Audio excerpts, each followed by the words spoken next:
right, today we're going to be talking about the cognitive, social, and emotional development in adolescence. Again, these adolescent quotes are some of my favorite. They say it better than anybody else.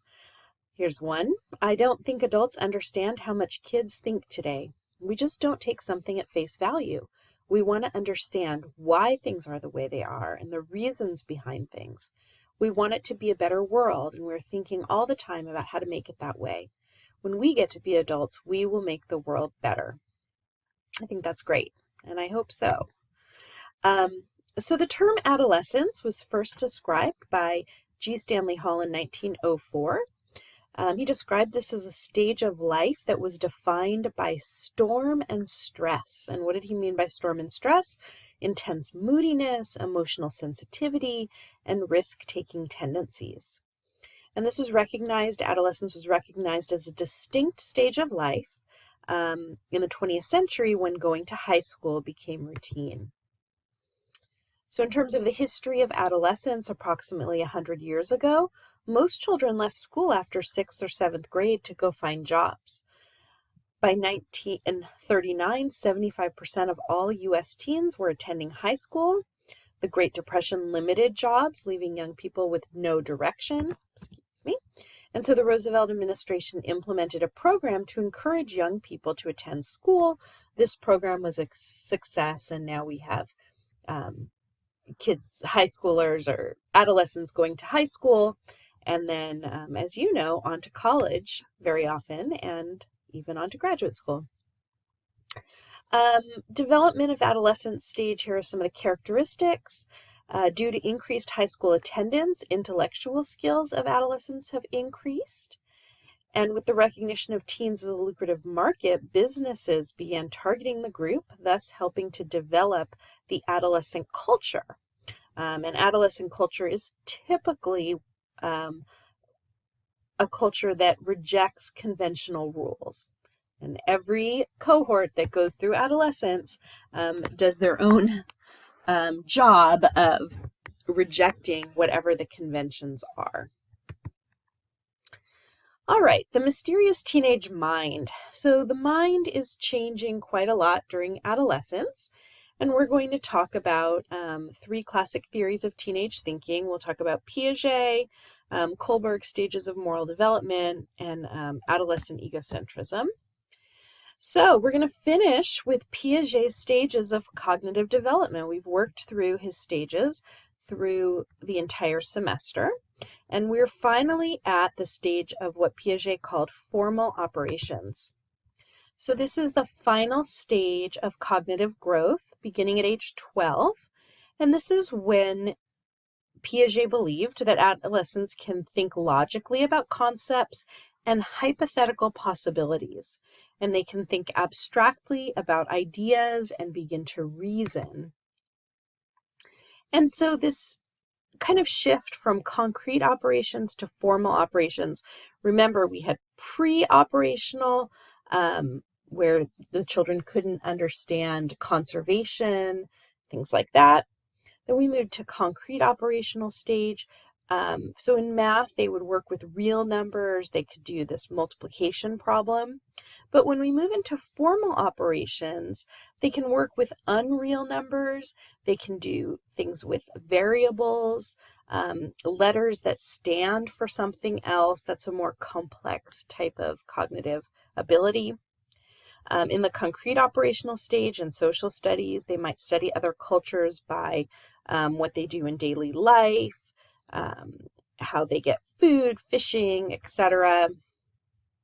Social studies in the formal operational stage, so in adolescence, may start to consider the effect of the gross national product and total fertility rates on global politics. You can see a more abstract kind of concept. In science, in concrete operations, they may grow carrots to see how that works, or feed animals, things like that. Whereas in the formal operational stage, they may study invisible particles and distant galaxies. Again, a more abstract, more highly conceptual type of cognitive ability.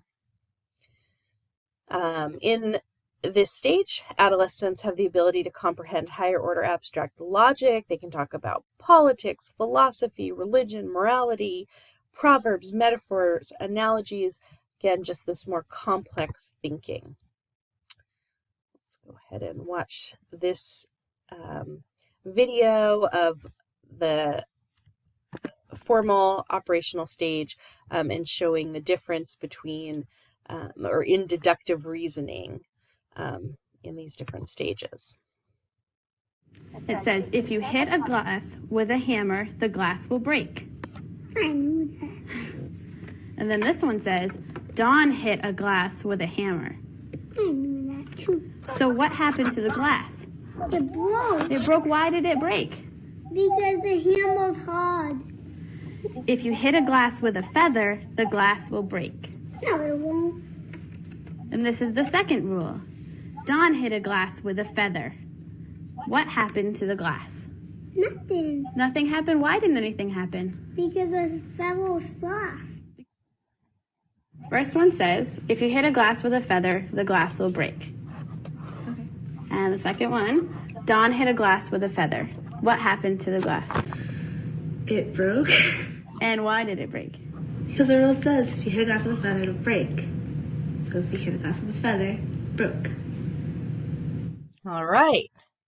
So you can see that the child was not able to understand these hypothetical kinds of concepts, whereas by the time you reach the formal operational stage, you can use logic and hypothetical reasoning, even if it doesn't make sense. All right, so one other way we test for abstraction is by proverbs and the ability to understand proverbs, which are by definition abstract. I put these in here just because they were a lot of fun when you asked a child to complete the proverb if they hadn't heard it before. So this is just for fun. If you can't stand the heat, get a pool. A watched pot never disappears.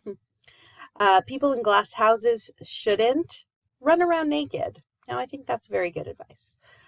Strike while the bug is close. And a penny saved is not much. Now, when we're testing for abstract reasoning and doing a test of proverbs, we would say that actual proverbs, so people in glass houses shouldn't throw stones. Maybe you've heard that one before. And if you ask a child what that means, they'll say, well, if you live in a glass house, you really shouldn't throw a stone because the windows will break. They're very concrete in their explanation. By the time they're in the formal operational stage, they're able to explain the abstract meaning of these proverbs and not stick to the absolute concrete definition of the words in the proverb themselves. So, reaching the formal operation stage means the ability to think hypothetically and scientifically, debate, no matter what your personal beliefs are. You can take the other side of a debate, attempt to articulate personal wishes strongly. Not all adolescents reach the formal operation stage. It is not a universal stage in Piaget's perspective, and it occurs mainly in Western cultures. All right, what about Kohlberg's stages of moral development, internalizing moral values?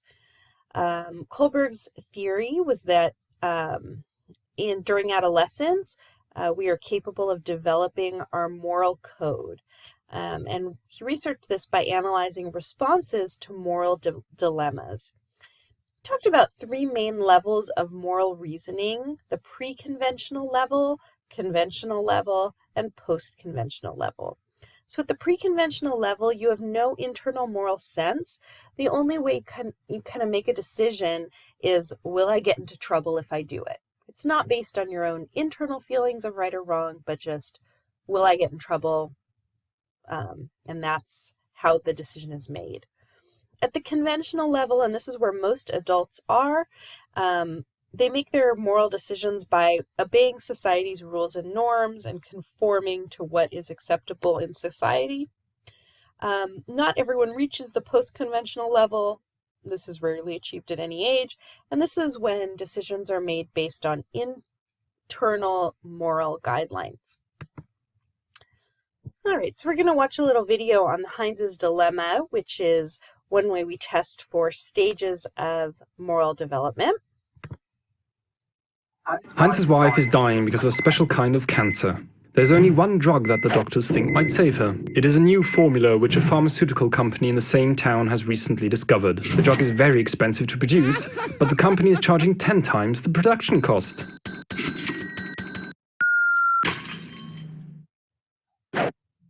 Heinz goes to everyone he knows to borrow money, but he can only collect half of what the drug costs. He tells the CEO of the company that his wife is dying and asks him to sell it for less so if he could pay at a later time. But the CEO refuses. He can make no exceptions. The research had been very expensive and the company needs to turn in a profit. What should happen next? So there's the dilemma. Here are our choices. Heinz should steal the drug and not go to prison, as this is unfair. Heinz should not steal the drug since he would be breaking the law. Heinz should steal the drug and accept any prison sentence. So we're going to go ahead and go through all of these kind of reasoning ideas behind how to make this moral choice.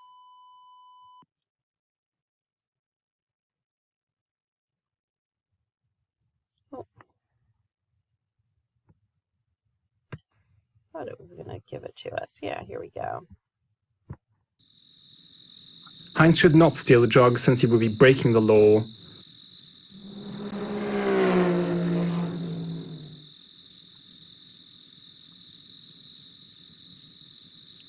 So that's the pre-conventional stage of moral development based on, are you going to get in trouble?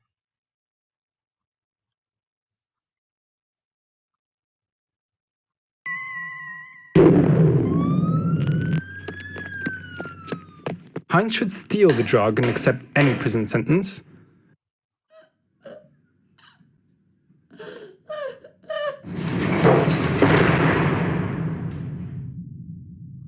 Right, this is the conventional stage that you're sort of accepting society's rules.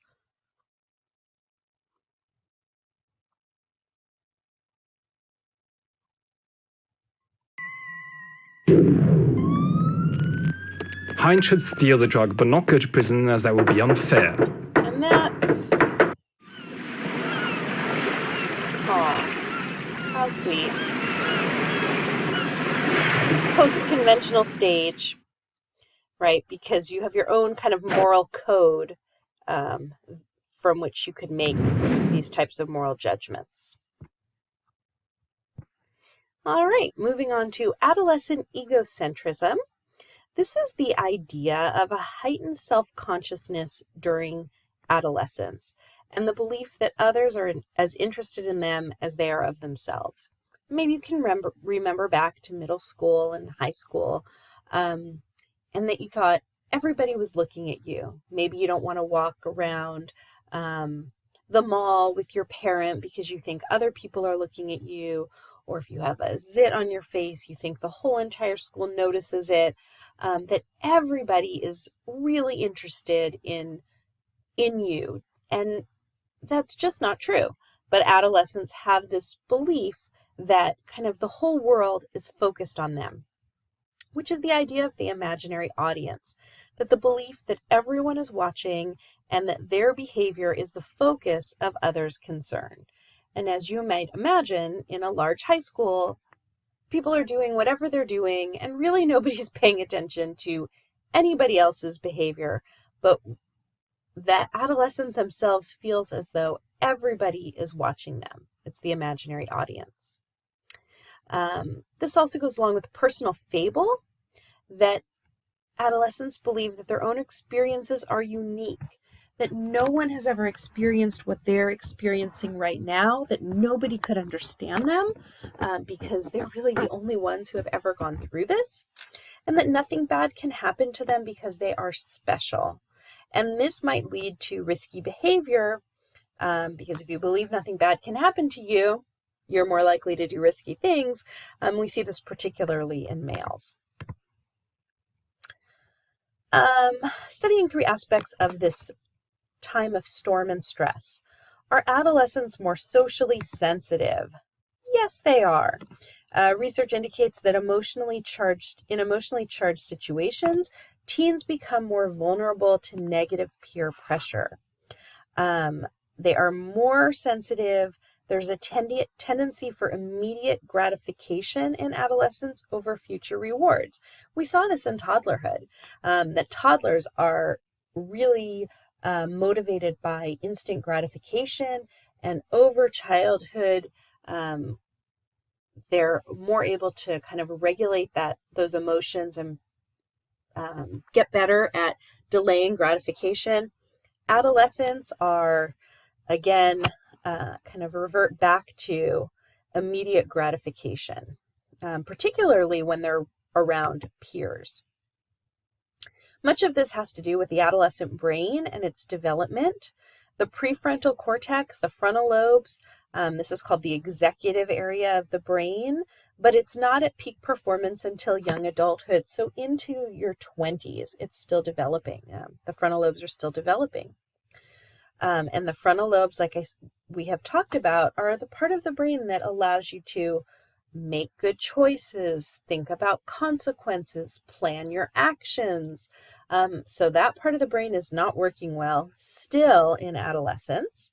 In the meantime, the ventral striatum region makes teenagers extra sensitive to rewards, to feeling good, right?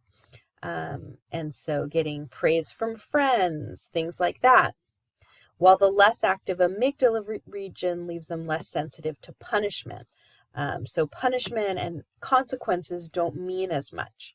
And so you've got a brain that is not able to really think about consequences, make choices based on good planning and decision making. Not a brain that's not very sensitive to emotional consequences and extra sensitive to reward. And that leads to, very often, risky behavior in teens. Here's some interesting new research on this topic. Driving is probably one of the most complex and also probably one of the most dangerous tasks that we do on a daily basis. In 2015, we saw the largest increase in fatal crashes than we have in the last 50 years. And we know that distracted driving played a pretty significant role in that bump. Okay, Kenzel, we're gonna have you start. So go ahead and turn the car on and then go ahead and begin driving. Here in the Drive Sim Lab, we're particularly interested in adolescents and young adults. We want our kids to be safe on the roadway.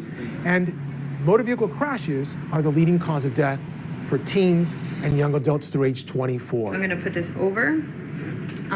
Here, what we're focused on is really making younger drivers safer sooner through research. So the first time, actually, that Dr. Vaca and I met, he was very interested in developmental questions and how adolescents make decisions and why they make certain decisions that look so risky from the outside. And then we started realizing that the only way we could actually study how moment-to-moment changes in brain function influence decision-making was truly to have them in a car where we could image their brain. So we're using dense array EEG, number one. Number two, we use full immersion, high-fidelity driving simulation. And number three, we want to look at the eye patterns and the gaze patterns that drivers use while they're driving. Yeah, so we put the glasses on after we put the net on, and these are Tobii eye tracking glasses. And so the technology... What's really cutting edge is integrating all 3 of the facets that we're really using all at once. Oftentimes people study the brain and then they try to make predictions in the real world. Here we're coming together where this is the real world. We have what looks to be a car that is essentially, it's a real car. It's been set up so that it provides a real experience with immersion, a screen in front and screen in back for the rearview mirror. Where I can put them in a challenging, a dangerous situation. How are they going to react? What's the brain doing at that point in time? Oh my gosh. So for instance, driving too closely, we can study that, and we can look at how drifting their attention away from the road impacts their driving behavior. And we think this has lots of implications for things like someone talking to you while you're driving, the phone ringing while you're driving. It's a lot of people think and believe that they can text and talk on the phone, etc., and it doesn't impact their driving. But we're finding that it does in a very dramatic way. You've got no more than 2 to 3 seconds to have your eyes off the roadway before you get yourself in big trouble. So we're really hoping to use this kind of simulation center to look at how decision-making in the brain impacts what adolescents do in the car. You know, is there something we can do to help teach the young drivers, this young developing brain, how to be a safer driver sooner? Very important research. And again, you think about this brain that is not developed and putting 16-year-olds in the car, you can see how it can lead to dangerous consequences. So here we go, our adolescents risk takers. And again, the answer is yes. Research shows that 1 in 6 teens had been arrested by age 18. By 23, the arrest rate is 1 in 3. So teenagers are apt to make risky decisions that can land them in trouble. Research indicates most U.S. high school seniors reported having sampled alcohol. 2 in 10 report binge drinking, which is 5 or more drinks at one time. So adolescence is a time for experimenting and taking risks. To talk for a few minutes about drug use and abuse, most teens try psychoactive drugs. It can be cigarettes, alcohol, prescription medicines, cocaine, heroin. Adolescence is a sensitive time for experimentation, which may lead to addiction, and that's key. Most adolescents experiment, but don't go on to addiction. All right. Drug use increases every year from age 10 to 21. So we have more and more experimentation. But again, the experimentation, just because a parent, a caregiver, finds out their child has been, or adolescent has been experimenting with alcohol, doesn't mean that child is going to become an alcoholic. Most children and most adolescents experiment without this leading to long-term significant issues in their life. There's a different pattern for inhalants. That's inhaling fumes from aerosol containers, glue, cleaning fluid. The youngest adolescents are more likely to try inhalants, and inhalants are extremely dangerous. The risk of one-time use leading to brain damage or death is very, very high. So this is where we have the youngest adolescents trying inhalants and it leading to really dangerous consequences in some cases. What about this? Are adolescents more emotional, more emotionally disturbed, or both? Adolescents, and the answer is yes. Sorry. And no. Adolescents live life on an intense emotional plane. Like I said, they switch from feelings of happiness to depression more often than adults. But they're not irrational. They're not emotionally disturbed. They have so many things going on in an adolescent's life. Stresses and pressures from parents, peers, school, future career, so much happening. And so this intense emotionality actually makes sense. However, most teens are typically confident, hopeful about the future. Even with this intense kind of changing of emotions, overall, most adolescents go through adolescence really just fine. Only about 6% report feeling overwhelmed by life. Depression rates do increase at this time. 1 in 5 girls, 1 in 10 boys. We do see some non-suicidal self-injury to cope with distress. Suicidal ideation, which is thinking about killing oneself, is relatively common, just these sort of general fleeting thoughts, but completed suicide is not common at all. And then risk-taking propensities make late teens kind of the peak crime years. You've got adolescents who have frontal lobe still not developed, but yet by the late teens, they have potentially driving, have access to a car, are physically mature, are strong, are spending time with friends, which increases risky behavior. And so that really becomes sort of this peak risk-taking time. All right, what about adolescent identity? Who am I? And here's another quote. 13 is a hard age. A lot of people say you have it easy, you're a kid, but there's a lot of pressure being 13. To be respected by people in school, to be liked, always feeling like you have to be good. There's pressure to do drugs too, so you try not to succumb to that, but you don't want to be made fun of, so you have to look cool, you got to wear the right shoes, the right clothes. Right? It is hard to be 13, to go through adolescence and really figure out who you are. This is a lot of, here we go. So we have gone through many of the stages of Erikson's psychosocial development, and we're finally here in adolescence, from about 10 to 20 years old, and we're at the stage of identity versus role confusion. And so this is the psychosocial crisis of identity. Who am I? And I kind of like these cartoons. Wouldn't it be nice if there was a scanner and you could just scan you and say, this is who you are, this is what you'll be. But we don't have that. So this is really a time of testing who you are, to determine your qualities, what's important to you, and to find your identity, what your role is. And this is in so many different areas of life. Who are you as a student? Are you a good student that studies hard, or are you not really interested in academics? Who are you in terms of friendships? Are you a good, true friend? Are you someone who kind of doesn't really care about friendships? Are you an athlete? What about your religious or moral beliefs? What about your political beliefs? You're trying to figure out who you are in so many aspects of your life. And when we talk about identity, there's been research on this idea that identity can fall kind of into these two continuum of exploration. Are you exploring different identities, meaning that exploration is present, or are you not exploring different identities, meaning it's absent? And commitment. Are you committed to a certain identity or not committed?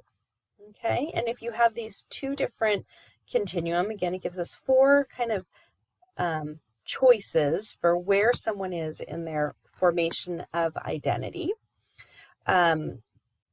So if commitment is absent, you're not exploring, let's say exploration is absent and commitment is absent. You're not exploring anything and you're not committed to anything. People ask you, what are you going to do when you get older? And you're like, I don't know. I don't really care. I'm not really thinking about it. This is identity diffusion.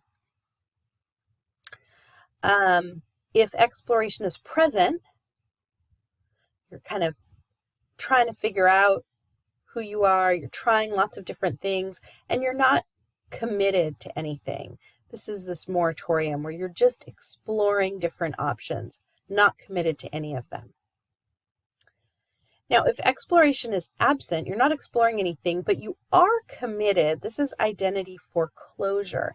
This is the idea maybe your family owns a family business and you say, well, what are you going to do when you grow up? Well, I'm going to go into the family business. Have you thought about anything else? Nope. I just know this is what I'm going to do. And then if you have if you're exploring options and are committed, you have kind of come up with your identity achievement. This is where you're committed to whatever it is that you have explored. Autonomy is another big aspect of adolescence, and this change from being a child and being dependent on parents to being independent. So there's a lot of change in the parent-child relationship. Starting in the early teens, where teens are secretive and maybe distant from their parents. And then in mid-adolescence, there is more autonomy granted by the parents. Again, we're using parents in a very broad term. And then by high school graduation, really the shift from rebelling and trying to get your autonomy to now you are an adult and you're moving to construct your own adult life. Peer groups in adolescence. There are changes in peer groups that happen. There's a sharp increase during adolescence in the time spent with peers versus adults. Nearly half the people a teen names as being important in his or her life are the same age as the teen. So friends become much more important as opposed to in childhood when adults are extremely important. Peer groups begin to function much more often without adult supervision. And there's more contact with peers that are of the opposite sex. And then we get into cliques and crowds.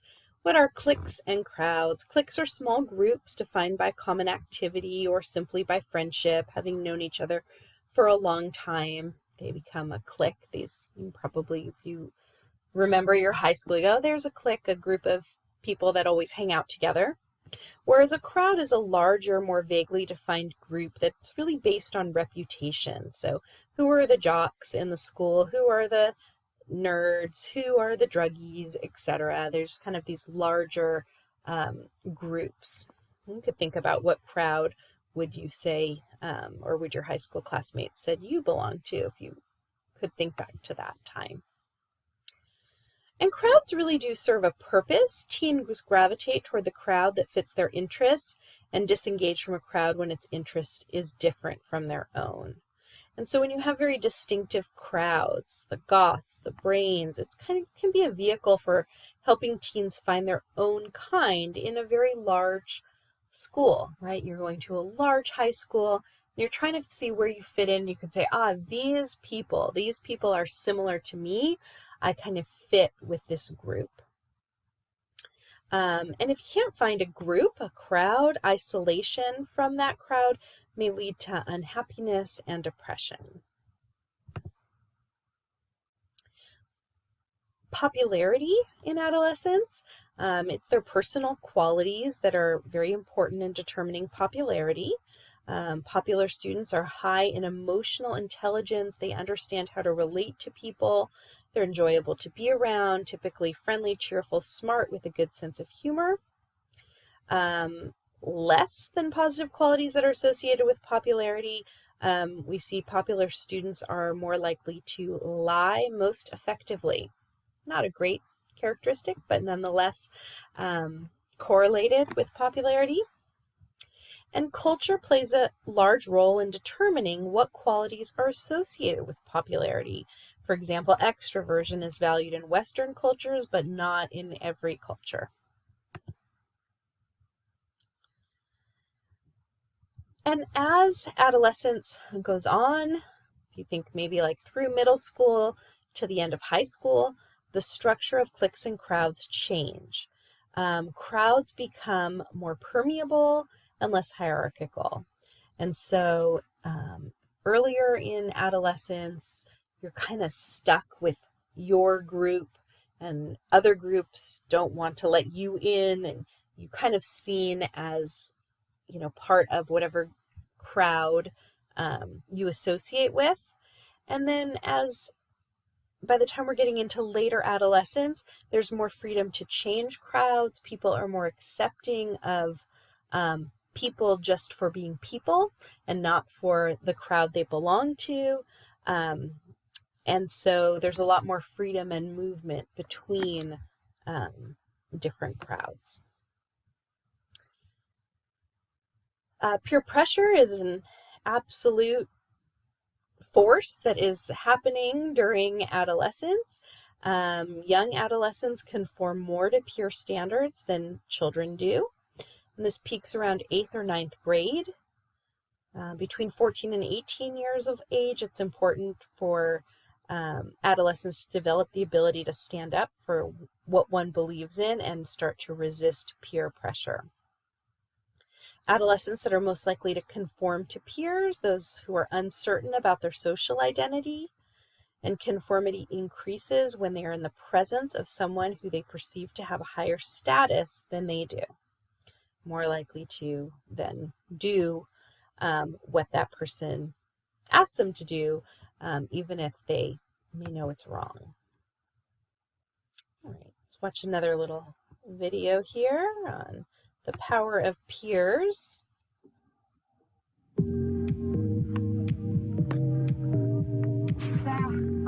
There are very strong stereotypes of adolescents, often quite negative stereotypes.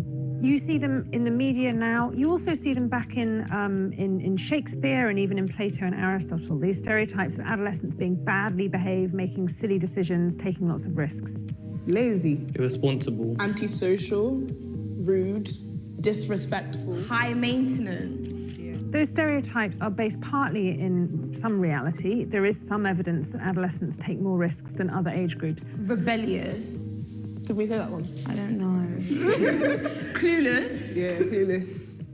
One of the kind of nuances that the stereotype misses out is the context that risk-taking tends to take place in. So if you think about adolescent typical risk-taking, things like smoking and drinking alcohol and experimenting with drugs, dangerous driving, those kinds of risks don't tend to take place when the young person is on their own. It's normally when they're with their friends. And there's a lot of evidence from many different labs around the world that adolescents are particularly influenced by their peers. I don't think I particularly take risks, although I have done small things like drunk a lot of ketchup before. I didn't know how much to take, so I didn't want to risk taking too little, too much, so I just took it all. And if I was on my own, I wouldn't have, because there would be no need to. I don't like ketchup. So, for example, sticking with the example of driving risks, a classic experiment which has now been replicated several times by Larry Steinberg and his colleagues has shown that if you bring people into the lab, you get them to play a driving video game where you have to get around a circuit as quickly as possible. You find that actually, interestingly, the number of risks that different age groups take is around the same number when they're on their own, but if the participant has a couple of friends standing behind them, that significantly increases the number of driving risks adolescents take and young adults take under the age of 25, but it has no effect on the number of risks that adults over the age of 25 take. In terms of the experiments we've done in my lab, we often look at things like social influence, and one of the experiments we did looked at social influence on risk perception. So here we were asking participants to rate how risky they think different everyday situations are. So things like driving without a seatbelt, or crossing a street on a red light, or cycling without a helmet. The critical finding in this experiment was that young adolescents aged 12 to 14 are more influenced by people their own age, by other teenagers, and that wasn't true for any other age group. So children and older adolescents and adults are more likely to be influenced by adults than by teenagers. My friends are very important to me because they're like, I see them almost every single day, and they make me feel safe as well. If I don't have my friends, sometimes I look a little bit lost. One of the things that matters in adolescence is to be accepted by your peer group and not to be excluded by your peers. So we know from work by Kat Sebastian and other people that adolescents are hypersensitive to social exclusion. People aren't being accepted for who they are, and they're being forced to change. And big things like social media affecting this, if you don't have social media, people are going to exclude you no matter who you are, even though they shouldn't. So people change who they are to fit in. What it means is that they're going to pay more attention to their own peers than they are to adults. So if you're organising, say, a health campaign aimed at young people, what seems to matter most is changing social norms and educating young people themselves to run campaigns, anti-smoking or anti-bullying campaigns. That has a much bigger impact on young people's attitudes towards things like smoking and bullying than adults running the same kinds of campaigns. That absolutely fits with the new neuroscience showing that social influence has the biggest effect on adolescent decision-making and risk-taking, bigger than other influences. I think one thing I would have really appreciated knowing about during my teenage years was how the brain develops during adolescence, and how this is a period of life where everything is quite unstable, both in terms of your social world and your biology, your hormones and your brain. And that's a very natural, adaptive, developmental period where things are changing and where you'll come out the other end as an independent adult. All right. So we see how important peers are during adolescence, and the chief determinant of popularity during adolescence, like we had talked about, are social skills. Acting appropriately in the eyes of peers, meeting the needs of others, being confident but not conceited. But adolescents, boys and girls, can be aggressive and popular at the same time, particularly with relational aggression. Remember, that's the non-physical aggression, but sort of the manipulating, verbal, starting rumors kind of aggression can be seen even among popular students. Boys are more physically aggressive than girls. And again, girls also act aggressively toward peers, but often more so in this relational aggression. And I thought this is a great quote. Unlike boys who tend to bully acquaintances or strangers, girls frequently attack within tightly knit friendship networks, making aggression harder to identify and intensifying the damage to the victims. Within the hidden culture of aggression, girls fight with body language and relationships instead of fists and knives.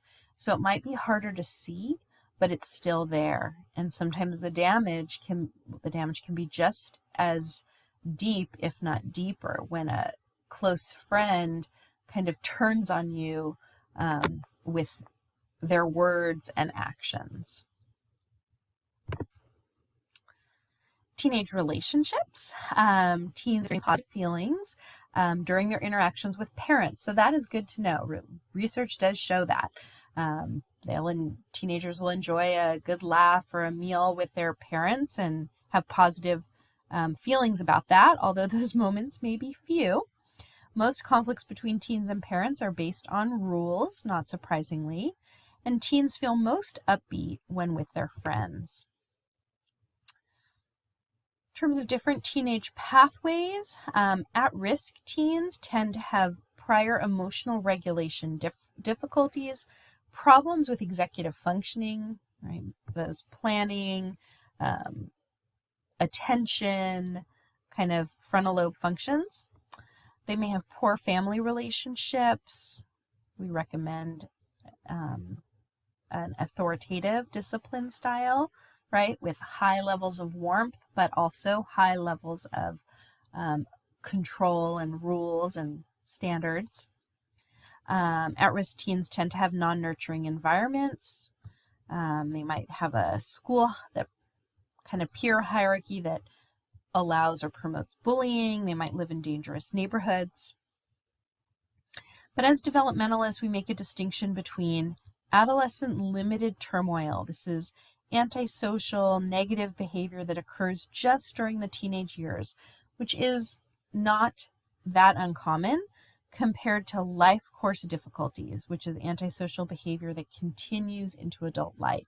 So we said during the adolescence, there's more of this risk-taking, experimentation.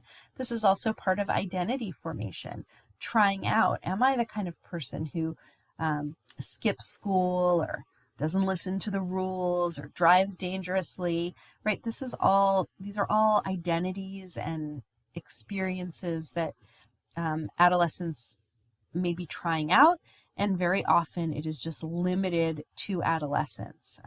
Very few go on to continue to have these difficulties through the course of their life. Bullying and bullies' victims.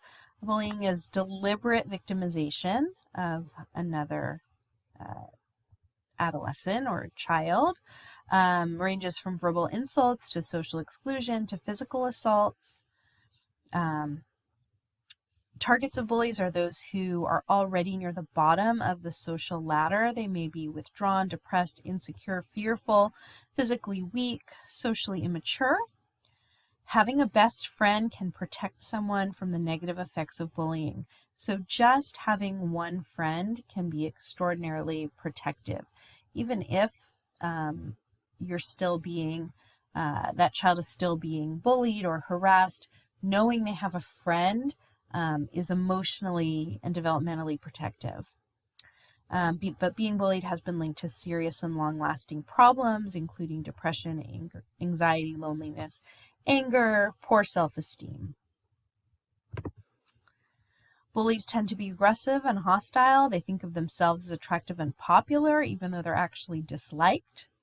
Bullies run a greater risk of becoming delinquents, criminals, and substance abusers. There are quite a number of bully victims, which are children who are bullied, who then go on to bully others. Bullying and victimization reach a peak during the early adolescent years and then starts to decline. What about cyberspace peers? Here we are in the world of technology, and social networks are a growing aspect of adolescent social life. Adolescents might communicate with strangers or people they know using all sorts of social media. They can keep up with the latest trends. And it's really interesting to think about how these online social networks might actually change or replace more traditional forms of peer relationships. And there is a whole new area of study called cyber psychology. Might be something some of you are interested in, doing research on how this technology is affecting psychology, right? Thoughts, behaviors, emotions. And you can imagine that all of this technology has a huge impact on development. And so we're just starting to learn about and research the effect of cyber relationships. What about flourishing teens? Teens who do well through adolescence tend to have really good executive functioning, a mentor that they can look up to, close family relationships, friends who are pro-social, meaning doing positive activities, academic success, strong schools and communities, a passion or a special talent, and a strong religious faith and commitment. So making the world fit the teenage mind. Don't punish adolescents as if they were mentally just like adults. Remember, they're not. Their brain is not yet developed like an adult brain. So even though their bodies and physically they're starting to look like adults, we have to remember in some ways they're very much like adults, and in some ways they're still children, right? It's this in-between stage. Maybe don't taint people with a criminal record for minor teenage experimentation. Provide activities that capitalize on adolescents' strengths. And really interesting thought, how to change high schools to provide a better fit for the adolescent, right? Given all that we've talked about in terms of adolescents and their cognition and emotional and social development, is our traditional high school the best fit? And how could we maybe think about changing our educational system in a way that would be a more optimal fit for where adolescents are in their development? All right, thank you very much.